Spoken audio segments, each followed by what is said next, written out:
Starting with the name of Allah Almighty. Today we are going to discuss the most important topic as long as your final papers are concerned, and that is the topic of your risk management system and Basel Accord. Fine.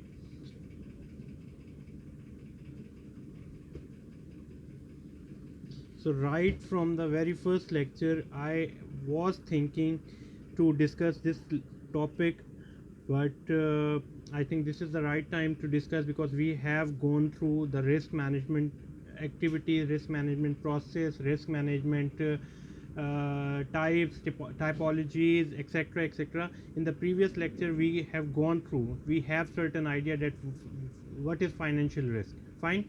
Moreover, जब हमने अपना financial crisis का topic discuss किया था, financial crisis में क्या था कि फाइनेंशियल रिस्क है, ठीक है। क्राइसिस हुआ, उसके बाद लोगों को हर लिहाज से, हर कंपनी को, हर बैंक को ये डर शुरू हो गया कि कुछ चीज़ें हमारे कंट्रोल में नहीं रहती, कुछ चीज़ें अनकंट्रोल्ड अनप्लान्ड चली जाती हैं और वो हमारे लिए प्रॉब्लम क्रिएट करती है। उसके बाद फिर तमाम कंपनीज़ ने रिस्क की तरफ डाइवर्जन शुरू की, रिस्क को मैनेज करने की तरफ डाइवर्जन शुरू की, और उसमें बेसल एकॉर्ड का एक बहुत बड़ा नाम है, ठीक है। अक्सर बच्चे जब क्लास में डिस्कस हो रहा था तो उन्होंने कहा था कि सर ये बड़ा मुश्किल टॉपिक है, I will try my level best कि आपको ये टॉपिक बहुत आसान लगे, ठीक है। पहली बात तो ये है कि एकॉर्ड मीन्स मुआहदा, agreement, and Basel is basically a city in Switzerland. तो बेसल एकॉर्ड इज बेसिकली, अब हम इसमें मैं एक छोटी सी बात आपको बताना चाहता हूँ कि हम जब 9th क्लास में थे, हम वो एक पढ़ते थे सिस्टम इंटरनेशनल, एक कॉन्फ्रेंस हुई थी पेरिस में जिसमें सिस्टम इंटरनेशनल रूल अप्लाई हुआ और वो फिर पूरी दुनिया में अप्लाई हो गया, वो फिर हर कंट्री ने उस रूल को अप्लाई करने की कोशिश कर ली। तो बेसल एकॉर्ड भी एक ऐसा ही एक कॉन्फ्रेंस हुई, एक एकॉर्ड, एक एग्रीमेंट हुआ जो थ्रू आउट द वर्ल्ड हुआ, ठीक है। इसमें बहुत सारी बातें हुई, बहुत सारे रूल्स डिसाइड हुए और तमाम कंपनीज कंट्रीज से ये एक्सपेक्ट किया गया कि अब ये रूल्स को फॉलो करेंगे, and the major purpose of that agreement was to manage the risk. उन्होंने कहा कि अगर आप इन चीज़ों के ऊपर ध्यान देंगे तो you will be able to manage your risk. तो risk management was the main activity, was the main purpose of your Basel accord, ठीक है। बेसल एक शहर है, शहर में एक कॉन्फ्रेंस हुई, उसके बाद उस कॉन्फ्रेंस का नाम बस बेसल एकॉर्ड रखा जाता है कि एग्रीमेंट हुआ, ठीक है। It was conducted by BIS। अब BIS क्या है? ब्यूरो ऑफ इंटरनेशनल सेटलमेंट, ठीक है। एक ऑर्गेनाइजेशन है ब्यूरो ऑफ इंटरनेशनल सेटलमेंट के नाम से, जैसे हमारे यहाँ एक ऑर्गेनाइजेशन है ब्यूरो ऑफ स्टैटिस्टिक्स, यानी तमाम जो स्टैटिस्टिकल काम है पाकिस्तान में वो ब्यूरो ऑफ स्टैटिस्टिक्स करता है। इंटरनेशनल एग्रीमेंट, अब यहाँ पे फ़र्क सिर्फ ये आ रहा है कि ये सिर्फ लोकल लेवल पे या नेशनल लेवल की बात नहीं हो रही थी, ये इंटरनेशनल लेवल की बात हो रही थी। ब्यूरो ऑफ इंटरनेशनल सेटलमेंट, तमाम मुल्क जो पूरी दुनिया में एक्टिविटीज़ अपनी या वो जो इन ऑर्गेनाइजेशंस काम करी हैं, अगर वो इन तमाम रूल्स एंड रेगुलेशंस को जहन में रखें तो वो बहुत सारी चीज़ों में फ़ायदा हासिल कर सकते हैं। तो bureau of international settlement was an organisation, they conducted Basel accord. उसमें क्या क्या हुआ उसी के ऊपर हम हमने करने, इन्होंने क्या, इनका मेजर पर्पस क्या था इसे करने के लिए, बेसल एकॉर्ड या उस कॉन्फ्रेंस को डील करने का, to decide rules and regulations.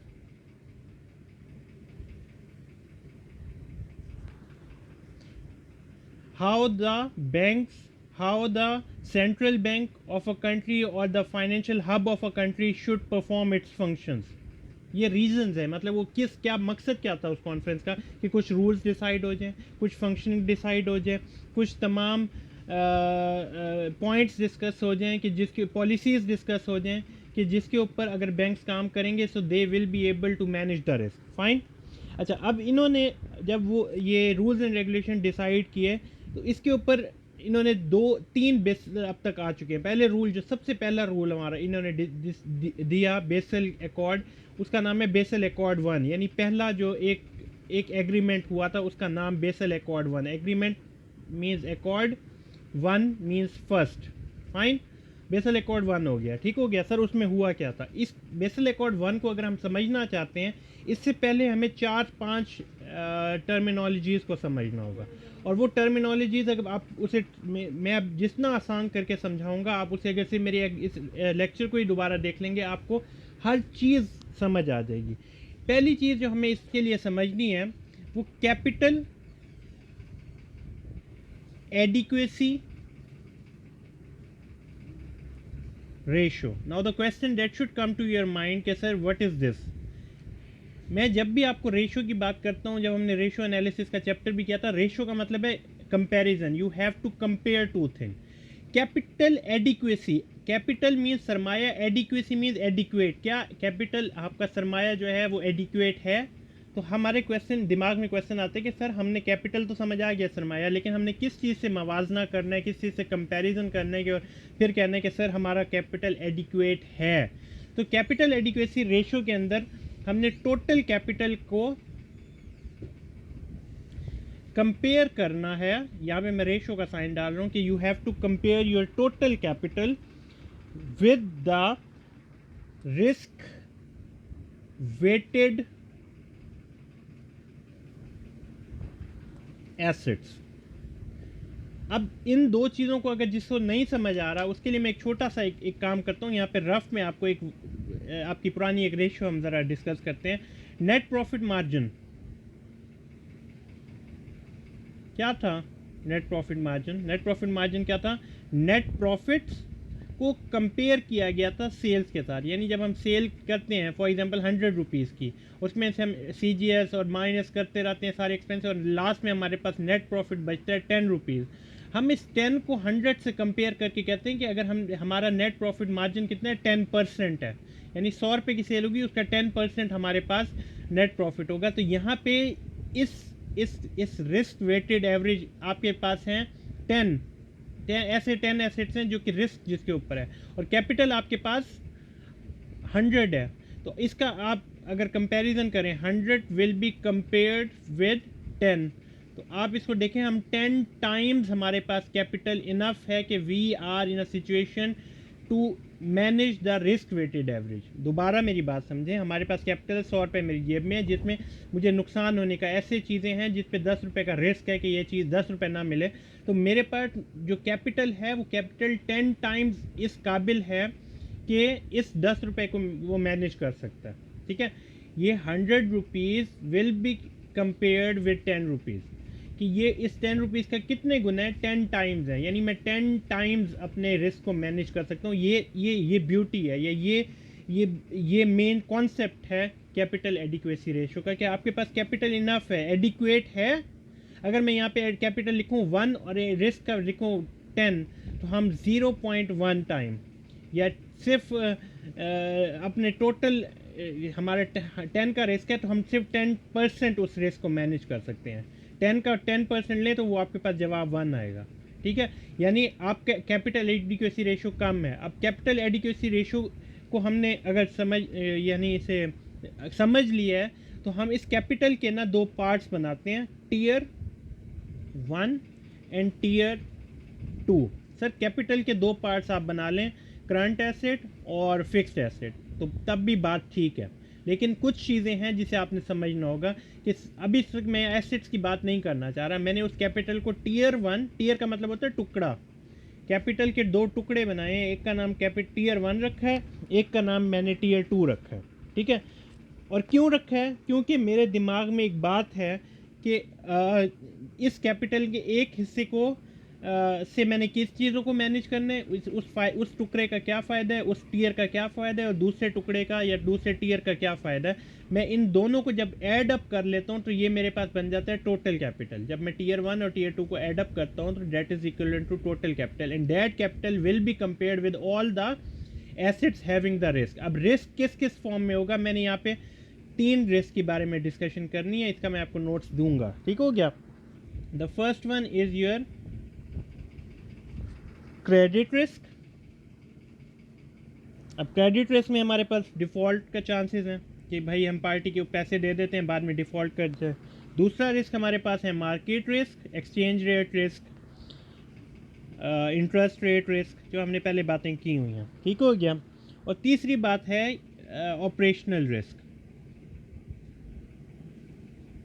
Notes मैंने जो आपको देने हैं वो यही आपको मिल जाएंगे, जिसमें सारी चीज़ें दोबारा से लिखी होंगी, ठीक हो गया।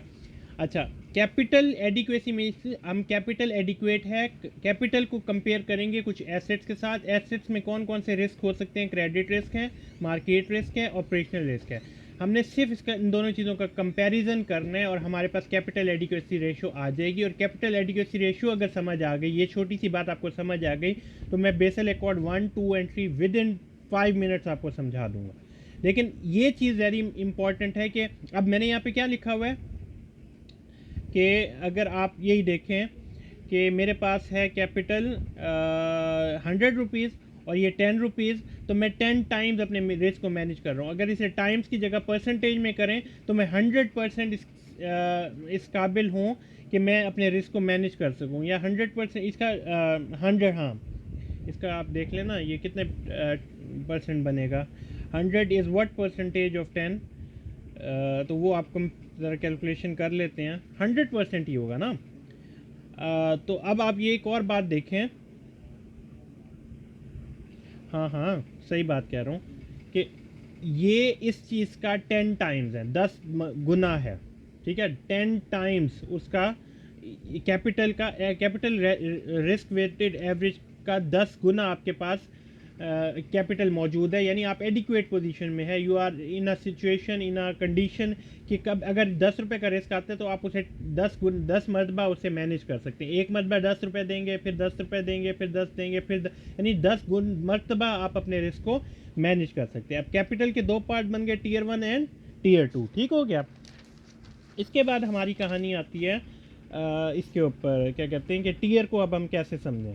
इससे पहले एक और बात करें कि सर कैपिटल एडिक्वेसी रेशियो हमें बताती क्या है, हम कैपिटल एडिक्वेसी रेशियो का इस्तेमाल कैसे करना है। अब मैं फॉर एग्जांपल आपके लिए एक रूल डिसाइड कर देता हूँ कि आपने जो भी रिस्क हो उसका 9% आपके पास कैपिटल होना चाहिए, ठीक है। जितना आपको रिस्क का फियर है कि इतना रिस्क होगा, उसका 9% हो, यानी 9% आपके लिए CAR डिसाइड कर दिया, कैपिटल एडिक्वेसी रेशियो आपके पास 9% हो चाहिए। तो सर किस चीज़ का 9% होना चाहिए वो समझें। मैंने 100 रुपीज़ दिया ए को, ठीक है, और जितने परसेंट चांसेस हैं कि ए डिफ़ॉल्ट कर जाएगा, मेरी 100 रुपीज़ के वापस नहीं करेगा, और वो चांसेस मैंने on the basis of historical data, previous history, previous उसका जो है ना क्रेडिट रेटिंग एजेंसी से उसका जो रिकॉर्ड मंगवाया, उस बेसिस पे ए बंदे को मैं जब 100 दे रहा था तो देयर वाज अ 20% चांस या 20% risk that this person may default. तो अब मैं 100 रुपीज़ का 20% कितना है, 20 rupees. I have the fear in my mind that I will give 100, if I will give 100 rupees to A, there is a 20% risk factor involved that A will not return my amount. तो उसका total rupees कितने बन गए, 20 rupees. अब मैं अगर उससे कहूँ कि नहीं सर मैं आपको 100 रुपीज़ देता हूँ, 20 रुपीज़ आप मुझे वापस कर दें, तो वो बंदा मुझे कहेगा कि sir it's better not to give the money, आप तो 100 रुपये में से 20 रुपये अपने पास रख रहे हैं। तो यहाँ पे कॉन्सेप्ट आता है, आपने कितने हर बंदे को जब दे रहे हैं, आपने उनसे उसकी एक ख़ास परसेंटेज अपने पास एज अ रिज़र्व रख लेनी है, जो कि आपको किसी भी यूजुअल सिचुएशन में टैकल करने में हेल्प करेगी। तो अब हम कहते हैं कि अगर हम 20 रुपीज़ के डिफ़ॉल्ट के चांसेस हैं, तो कैपिटल एडिक्वेसी रेशियो कहते हैं कि 20 रुपीज़ का 9% आप अपने पास एज अ रिज़र्व मेंटेन करें। दोबारा मेरी बात समझे, 100 रुपये हमने ए को दिए, ए ने कहा कि ए के चांसेस हैं कि 20% चांसेस हैं दैट पर्सन में डिफ़ॉल्ट, यानी 20 रुपये नुकसान होने के चांसेस। अब 20 रुपये नहीं आपने उसे रख लेने, आपने चेक करना है कि 20 रुपये का कैपिटल एडिक्वेसी रेशियो कितनी होनी चाहिए, 9%। यानी मैं हर 20 रुपये, जब जब मुझे 20 रुपये डर है कि ये मुझे नहीं मिलेंगे, तो हर पार्टी को जब मैं वो 20 रुपये की जगह मैं उस 20 रुपये का 9.9% अपने पास एज अ रिज़र्व रखूँगा। तो मैं 20 रुपीज़ का 9% कैलकुलेट करता हूँ तो मुझे आते हैं 1.8 रुपीज़। तो जब भी मैंने 100 रुपीज़ किसी बंदे को देने हैं तो मैंने 1.8 रुपीज़ अपने पास एज अ रिज़र्व रखने हैं। इस रिज़र्व को मैं कहूँगा कि ये एडिक्वेट कैपिटल है in order to tackle the risk. यहाँ तक अब किसी को अगर नहीं समझ आई तो इस वीडियो को दोबारा देखें। अब जहाँ पे क्या कहते हैं प्रॉब्लम आएगी, वहाँ से हम इसे दोबारा, जहाँ से आपको प्रॉब्लम आई है वहाँ से आप पीछे करके इसे दोबारा देख लें। ठीक हो गया।